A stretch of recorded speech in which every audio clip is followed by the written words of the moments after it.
तो देखें तो बाजार में जो है अभी भी उठक पटक चल रही है, पर एक रिकवरी का जो है अटेम्प्ट यहाँ पे हमें देखने मिल रहा है। वायदे बाजार में देखा जाए तो अभी भी जो है टोन थोड़ा बेरिश का ही है। निफ्टी की बात करते हैं तो एक रिकवरी अटेम्प्ट जो है देखने मिल रही है डेज लो से, और निफ्टी बैंक में भी ये कहानी आ रही है। डायरेक्टर साहब, निफ्टी और निफ्टी बैंक दोनों स्क्रीन को एक बार आप फायर करें तो हमें क्लैरिटी मिलेगी कि किस तरह जो है बाजार रिकवर करने की कोशिश कर रही है। और याद रखिए आज मंथली एक्सपायरी डे भी है और रोल ओवर्स के डेटा पे भी जो है हमारी नज़र रहेगी। इनिशियल अगर रोल ओवर डेटा की अगर हम बात करें तो लगभग निफ्टी का रोल ओवर 72% का आ रहा है और निफ्टी बैंक का रोल ओवर 64% का आ रहा है। तो इन पे जो है हमारी नज़र ज़रूर रहने वाली है। इंडिया विक्स कहे तो थोड़ी सी गिरावट आई है इंडिया विक्स में, और आप कह सकते हैं कि कह सकते हैं कि ओवरऑल जो है वॉलेटिलिटी कम है। रोल ओवर डेटा आपके स्क्रीन पे दिख रहा है जो अभी तक के जो है रोल ओवर आपको देखने मिल रहे हैं। ऑफ कोर्स हम लोग आपको sector specific, stock specific rollovers भी आपको थोड़ी देर में बताने वाले हैं। आप एक बार जो है फोकस कर लेते हैं कि अभी तक के सबसे ज़्यादा रोल ओवर वाले सेगमेंट्स कौन से हैं। डायरेक्टर साहब एक बार लाइंस स्टॉक्स को, Marico, Info Edge, Torrent pharma, eternal और सुप्रीम इंडस्ट्रीज़, ये हमारे स्क्रीन पे लाए। अब तक के सबसे ज़्यादा रोल ओवर आ रहे हैं, 95 के ऊपर ऑलमोस्ट हैं ये सब आंकड़े। मैरिको, इन्फोएज, टोरेंट फार्मा, इसके अलावा इटर्नल और सुप्रीम इंडस्ट्रीज़ भी देखें तो यहाँ सबसे ज़्यादा रोल ओवर आ रहा है। अब बात करें स्टॉक से जिनके लोएस्ट रोल ओवर आ रहे हैं, इसमें आरबीएल बैंक भी रहेगा, सबसे कम यहाँ पे है।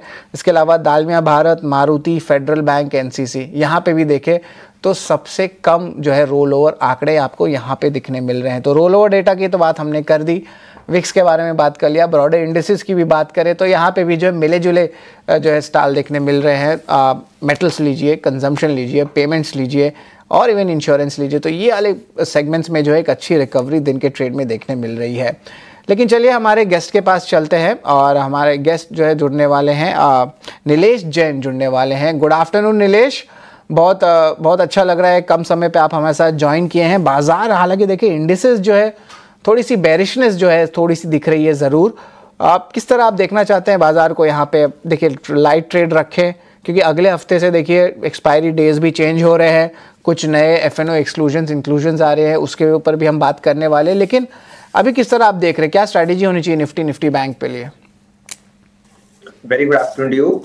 बिल्कुल देखिए जिस हिसाब से मार्केट में ऊपरी स्तरों से हमें लगातार दबाव देखने को मिल रहा है, आज एक्सपायरी भी है, मंथली एफएनओ एक्सपायरी अगस्त सीरीज की। तो एक्सपायरी के बाद मुझे ऐसा लग रहा है कि कहीं ना कहीं बैंक निफ्टी में हमें लोअर रोल ओवर डेटा देखने को मिल सकता है, जिस हिसाब से एक्सट्रीम पेसिमिज्म पिछले कुछ दिनों में लगातार हमें देखने को मिल रहा है। बैंक निफ्टी अंडर परफॉर्म कर रहा है निफ्टी के मुकाबले और स्ट्रक्चर भी काफी वीक नजर आ रहा है। हालांकि आज एक रिकवरी का अटेम्प्ट जरूर हो रहा है in both indices Nifty and bank Nifty, जो क्लियरली इंडिकेट कर रहा है कि एक पुल बैक मूव हमें यहाँ से देखने को मिल सकता है। तो ओवरऑल मेजर स्ट्रक्चर थोड़ा सा इनडिसिजननेस कह सकते हैं वो हमें देखने को मिल रहा है। थोड़ा sideways consolidation kind of move हमें देखने को मिल सकता है। तो इस प्रकार के मार्केट में जहां पर क्लैरिटी नहीं है और कोई क्लियर ट्रेंड निकल के नहीं आ रहा है, इनफैक्ट वीकनेस ही हमें देखने को मिल रही है, उछाल में फी से बिकवाली हावी होती नजर आई, तो यहाँ पर बेहतर रणनीति होगी कि आप स्टॉक्स एंड सेक्टर्स पर फोकस करें, इंडेक्स को थोड़ा सा अवॉइड करें।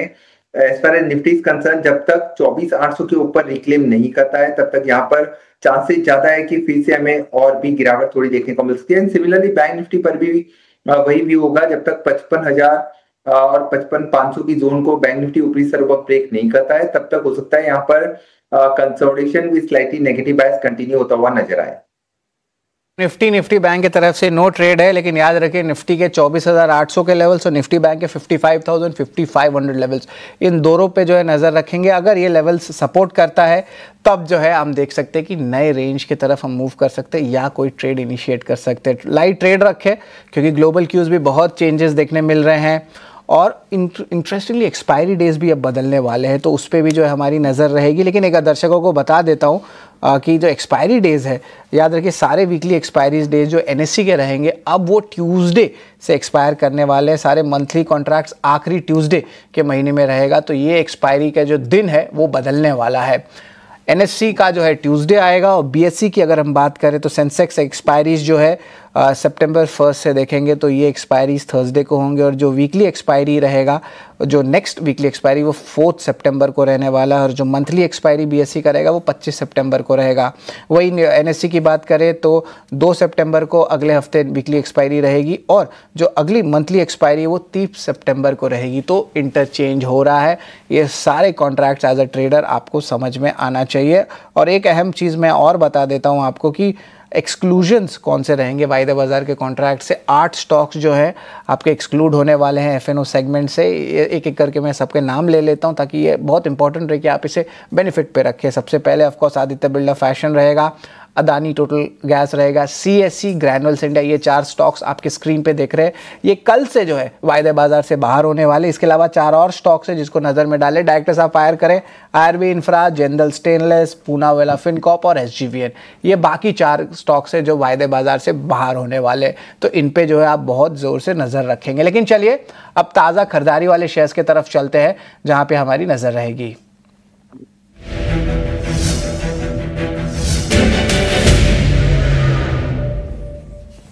तो ताज़ा खरीदारी शेयर्स की अगर बात करें तो यहाँ पे अदानी ग्रुप ऑफ स्टॉक्स में अच्छी मोमेंटम आई है और उसके कारण भी थोड़ा सा लिफ्ट मेटल इंडेक्स को दिया जा रहा है। एसबीआई लाइफ इंश्योरेंस, फार्मा से ग्रैन्युल्स इंडिया और ऑयल एंड गैस क्षेत्र से पेट्रोनेट एलएनजी आ रही है। कुछ खास तो अपमूव नहीं लग रहा है लेकिन ऐसे बाजार में भी स्ट्रेंथ जो है नीलेश दिखाया जा रहा है। ये 4 स्टॉक्स है मेरे नज़र में, अदानी पोर्ट्स, ग्रैन्युल्स इंडिया और पेट्रोनेट एलएनजी और एसबीआई लाइफ। इन चारों में से कौन सा जो स्टॉक है जिसपे जो एक अच्छी लॉन्ग्स बन सकते हैं या कोई और भी है आपके पास लिस्ट में?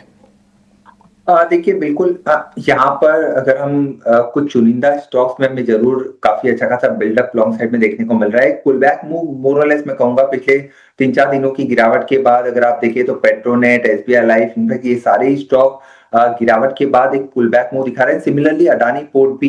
तो यहाँ पे उतना कॉन्फिडेंस नहीं आ रहा है कि यहाँ से आप एग्रेसिव लॉन्ग पोजीशन बना के चले, बट अगर कोई एक पिक करना है तो SBI life comparatively better place नजर आ रहा है given the kind of structure. ये एक कैंडिडेट हो सकता है जहां पर एक फॉलोअप मूव हमें गोइंग फॉरवर्ड देखने को मिले जो 1860 और 1880 तक इस पर्टिकुलर स्टॉक को ले जा सकता है। 1805 का स्टॉप लॉस रख के एसबीआई लाइफ को लॉन्ग करके चल सकते हैं एज अ कॉन्ट्राबैट। और एक शॉर्ट कवरिंग अडानी पोर्ट में भी बन सकती है क्योंकि काफी शॉर्ट बिल्डअप हमने पिछले कुछ दिनों में देखे। तो एक short covering candidate Adani port हो सकता है जो 1360-1380 तक का मुंह दिखा सकता है। 1305 के आसपास का स्टॉप लॉस रख के यहाँ पर भी एक लॉन्ग ट्रेड लेके चल सकते हैं। 1305 रहेगा स्टॉप लॉस और 1360-1380 रहेगा टारगेट प्राइस। ये अदानी पोर्ट्स कह रहे हैं, राइट? बिल्कुल बिल्कुल। और दूसरा पिक आपका रहेगा एसबीआई लाइफ जहां पे टारगेट प्राइस 1880 का है और स्टॉप लॉस 1805 का। यही 2 रहेंगे ना पिक्स नीलेश आपके?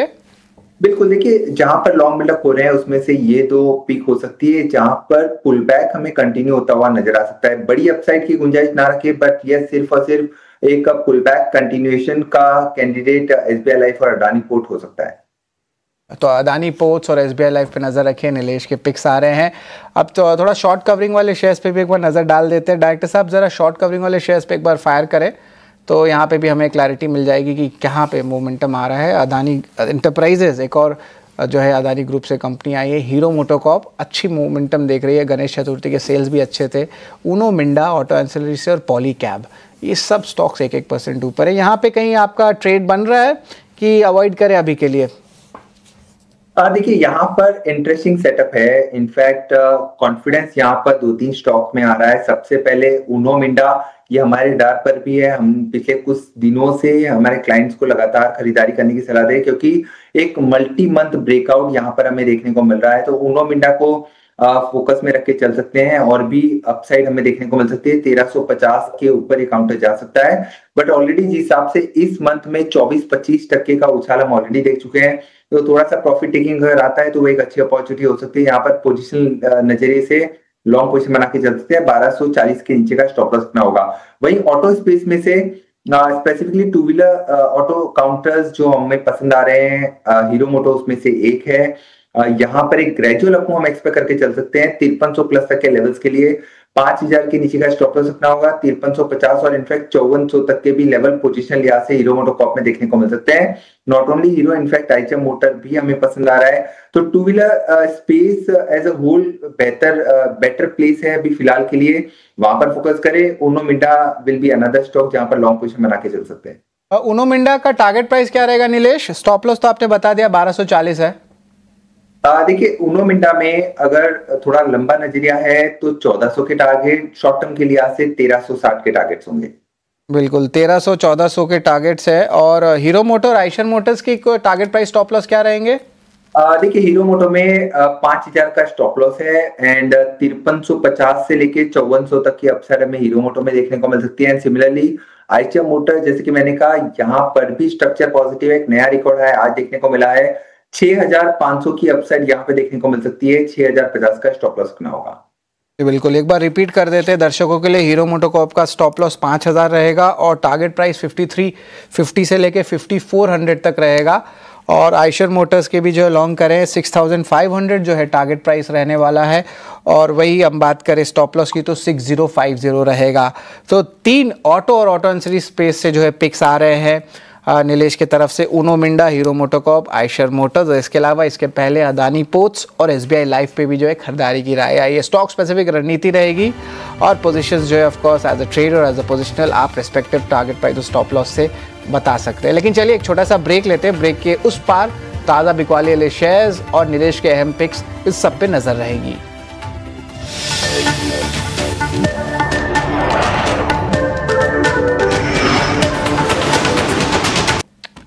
स्वागत है आपका एफएनओ जंक्शन में। और बाजार जो है एक रिकवरी अटेम्प्ट जरूर कर रही है गैप डाउन ओपनिंग के बाद। निफ्टी लीजिए, निफ्टी बैंक लीजिए। लेकिन अभी चलते हैं अहम टेक्निकल पिक्स नीलेश के। नीलेश बताएं आपके टेक्निकल पिक्स क्या रहेंगे? बिल्कुल, देखिए खरीदारी पर फोकस है और कुछ चुनिंदा स्टॉक्स में हमें काफी अच्छा मूव देखने को मिल रहा है। सबसे पहले एशियन पेंट यहाँ पर नजर रखने की सलाह होगी, क्योंकि यहाँ पर पिछले 4-5 दिनों की जो गिरावट थी उसके बाद काउंटर ने काफी अच्छा सपोर्ट लिया है। तो एक पुल बैक कैंडिडेट है।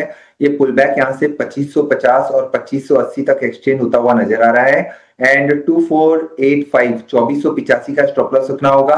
खरीदारी करने की सलाह होगी एशियन पेंट में। उसके अलावा जो दूसरा स्टॉक रडार पर है वो गोदरेज कंज्यूमर प्रोडक्ट। तो ओवरऑल कंजम्पशन स्पेस में भी काफी अच्छा मोमेंटम हम पिछले कुछ दिनों में देख रहे हैं। तो गोदरेज कंज्यूमर प्रोडक्ट को भी लॉन्ग करने की सलाह होगी। 1310 की अपसाइड के लिए 1260 का स्टॉप लॉस होगा।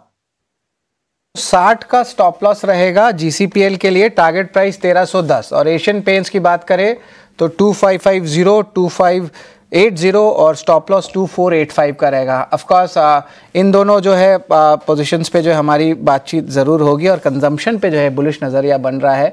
और ये देखिए आप स्क्रीन पे आप देख भी सकते हैं कि अच्छी मोमेंटम जो है दोनों ही स्टॉक्स में देखने मिल रही है। गोदरेज कंज्यूमर देखिए 1.5% ऊपर है, ऑलमोस्ट डेज हाई पर। एशियन पेंट्स सुबह से ही जो है अच्छी स्ट्रेंथ इस बाजार में देखी हो गई है। और याद रखिए पेंट्स डीलर सर्वे भी आ रहा था जहाँ पे वो कह रहे थे कि अच्छी डिमांड की अपमूव देखने मिली। और जब हमेशा याद रखिए जब भी अर्बन डिमांड बढ़ता है तो सबसे ज़्यादा मार्केट शेयर एशियन पेंट्स का रहता है।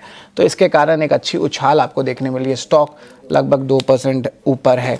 चलिए धन्यवाद नीलेश, आप हमारे साथ जुड़े। वक्त थोड़ा कम है लेकिन बहुत अच्छा लगा आपने जो है इस बाजार में भी लार्जली खरीदारी के कॉल्स दिए। थैंक यू वेरी मच, आप हमारे साथ जुड़े। लेकिन चलिए यहाँ पे तो बातचीत हो गई अजीत के साथ, लेकिन बाजार में कुछ ताज़ा बिकवाली वाले शेयर्स भी है, उनको एक बार हम एड्रेस कर देते, फिर एक बार लॉन्ग अनवाइंडिंग वाले शेयर्स की तरफ भी चलेंगे।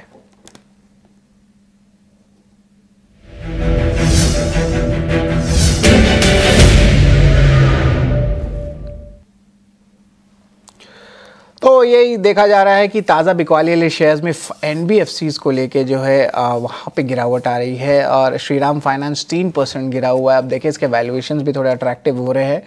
शायद पोजिशनली यहाँ पे अच्छी मोमेंटम आ सकती है बाद में अगर आप यहाँ पे खरीदारी करते हैं। इंटरग्लोब एविएशन स्टॉक 5% डाउन है। आज एक अहम ब्लॉक डील हुई थी जहाँ प्रमोटर्स ने जो है लगभग 2% से ज़्यादा की इक्विटी स्टेक की जो बिकवाली की थी। इसमें गिरावट और ज़्यादा इसलिए हो रहा है क्योंकि बात थी 3% की, लेकिन उतना बड़ा डिमांड डीआई से आ नहीं रहा था। तो उसके कारण आप देखें तो गिरावट जो है और बढ़ गई और जो इक्विटी साइज़ है वो कम हो गया, 3% से 2% हो गया। तो इसलिए आपको यहाँ पे जो सेलिंग देखने मिल रही है। एस्ट्रल लॉन्ग टर्म चार्ट्स पे तो अच्छा मोमेंटम दिख रहा है, लेकिन थोड़ी सी मुनाफा वसूली और जो यूनाइटेड स्पिरिट्स में भी यही कहानी है। याद रखिएगा फेस्टिव सीजन में सारे ही अल्कोहल स्टॉक्स में अच्छी मोमेंटम देखने मिल सकती है। तो बाय द डिप की रणनीति शायद आप यूनाइटेड स्पिरिट्स में भी देख सकते हैं। और श्रीराम फाइनेंस वैल्यू हंटर्स के लिए रहेगा। एस्ट्रल बहुत अच्छी अप मूव दे रहे थे सुप्रीम इंडस्ट्रीज के साथ, जिस तरह इनकी पीवीसी प्राइसेस स्टेबल हो रही थी और डिमांड बढ़ रहा था, तो आज सिर्फ मुनाफा वसूली हो रहा है। अगर आप इसको रखे हुए हैं तो स्टॉप लॉस जो अपनी ट्रेलिंग ज़रूर रखें। तो ये तो ताज़ा बिकवाली वाले शेयर्स आपके स्क्रीन पे ले आए, लेकिन चलिए लॉन्ग अनवाइंडिंग वाले शेयर्स पे भी चलते हैं और उसके बाद एक अहम लिंक भी मैं लेके आने वाला हूँ। जी बिल्कुल, तो Titagarh rail, Adani total gas, LTI Mindtree, Tata tech जैसे स्टॉक्स हैं जो हमारे नज़र पे हैं। लेकिन जो एशियन पेंट्स जो नीलेश की पिक थी, मैंने भी आपको फंडामेंटली बता दिया कि इसका रीज़न क्या है, उस पर थोड़ी और डिटेल जो है लाने वाले हैं, क्योंकि नुवामा ने पेंट कंपनी पर एक रिपोर्ट भी जारी की है। रिपोर्ट में क्या खास है, डिटेल्स के साथ क्या जुड़े हैं, सब डिटेल्स रविंदर हमारे पास लेके आएंगे। रविंदर बताएं, पेंट स्टॉक्स में तेज़ी आ गई है, Asian paints, Berger, Kansai Nerolac, Indigo paints, क्या रीज़न है? जी बिल्कुल, यहाँ पे आज पेंट कंपनीज में काफ़ी अच्छी खासी तेज़ी देखने को मिल रही है। पेंट कंपनीज जैसे कि एशियन पेंट, बर्जर पेंट और कांसाई नेरोलैक में, इन सब में जो है अच्छी खासी तेज़ी देखने को मिल रही है। यहाँ पर नुवामा की जो है पेंट्स एंड एडेसिव कॉन्फ्रेंस से कुछ की टेकअवेज आ रहे हैं, जहाँ पे उन्होंने कहा है कि जो पेंट कंपनीज का जो डिमांड है उसमें ग्रेजुअल इंप्रूवमेंट जो है कंटिन्यू रह सकता है। हालांकि कुछ कंपनीज का जो डिमांड है Q2 में वो भारी बारिश के चलते इसमें जो है इफेक्ट देखने को मिला था, लेकिन H2 FY26 में जो वॉल्यूम ग्रोथ है पेंट कंपनीज की वो काफ़ी अच्छी रह सकती है, क्योंकि नए कंपटीशन का जो असर है वो अब बेस पर आ चुका है। वहीं मार्केट शेयर पर लीडर्स का जो है अब ज़्यादा फोकस होगा। वहीं उनका कहना है कि जो इनपुट कॉस्ट जो है वो बिनाइन रह सकते हैं और आगे चल के जो इनपुट कॉस्ट है वो स्टेबल रहने की जो है उम्मीद है पेंट कंपनीज और एडेसिव प्लेयर्स के लिए। वहीं ब्रांड डिस्टिंक्टनेस, प्रीमियमाइजेशन और पायनियरिंग कैटेगरीज के चलते पेंट कंपनीज को जो ग्रोथ है वो कंटिन्यू रह सकती है। अगर बात करें Q1 FY26 के कौन कौन हाईलाइट की, तो यहाँ पर एशियन पेंट के मैनेजमेंट ने कहा था कि अर्बन मार्केट जो है उसमें रिकवरी देखने को मिल रही है। वहीं अगर बात करें बर्जर पेंट की, तो यहाँ पे मैनेजमेंट ने हाईलाइट किया था कि अच्छे मानसून और ईजिंग इन्फ्लेशन के चलते रूरल सेंटीमेंट जो पॉजिटिव नज़र आ रहे हैं। वही मैनेजमेंट ने ये भी कहा था कि जो अर्बन मार्केट है उसमें भी जो है अर्ली साइंस ऑफ जो है इम्प्रूवमेंट देखने को मिल रही है। और कंपटीशन फ्रंट पर बर्जर पेंट का मैनेजमेंट का कहना था कि जो रिसेंटली जो JSW और एक्जोनोबल का जो एक्विजिशन हुआ है उससे पेंट इंडस्ट्री पर ज़्यादा इफेक्ट देखने को नहीं मिल सकता है। अब बात करें कांसाई नेरोलैक की, तो यहाँ पर कांसाई नेरोलैक के मैनेजमेंट ने कहा था कि जो जुलाई का जो डिमांड है वो म्यूटेड रहा है, जैसे कि जो जून 2025 का रहा है, लेकिन अगस्त और सितंबर में जो है डिमांड काफ़ी अच्छी रह सकती है।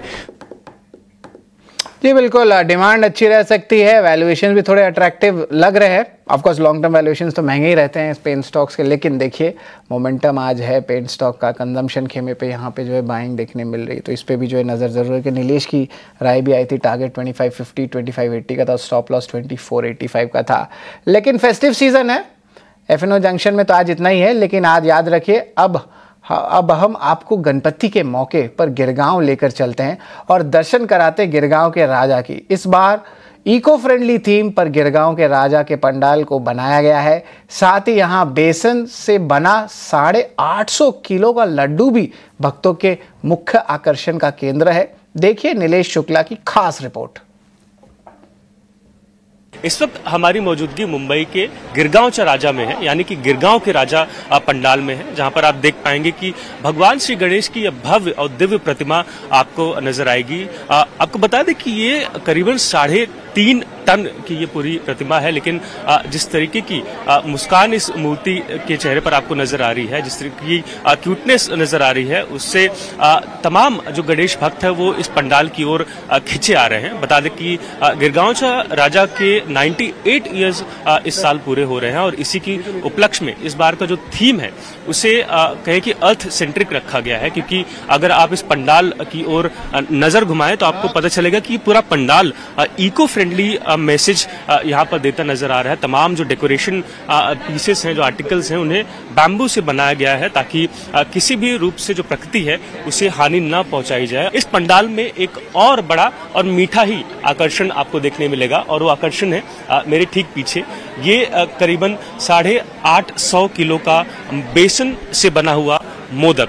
जिस प्रकार हम जानते हैं मोदक एक ऐसी पकवान है जो कि भगवान गणेश को स्वयं बेहद ज्यादा पसंद है और उनके भक्तगण भी अक्सर इसे प्रसाद के रूप में सेवन करते हैं। प्रकाश सर, आपसे जानना चाहेंगे, हमारे पीछे ये बेहद ही विशाल लड्डू है, क्या इसके पीछे की सोच है? जो थीम आपने यहाँ रखा है उससे तो हम समझ सकते हैं कि इको फ्रेंडली गणपति का संदेश दे रहे हैं, लेकिन इस लड्डू के पीछे का क्या सोच है? इस लड्डू के पीछे हमारा एक मकसद था कि पापा के जमने, और एक्चुअली वो गणपति पापा को जो लड्डू है उनको बहुत पसंद है लड्डू, और ये लड्डू 851 kg है, और इसका पूरा बेसन शक्कर नेचुरल इससे बना हुआ था, और ये नेचुरल टाइप लड्डू बना है। इसका कोई हानि करे वो जैसे बापा को जो भी भक्त लोग आने वाले उसको बांटने वाले। आपसे जानना चाहेंगे, आप एक युवा हैं, इस पूरे पंडाल में सेवा देते नजर आ रहे हैं, क्या कारण बना कि आप इस पंडाल से जुड़े?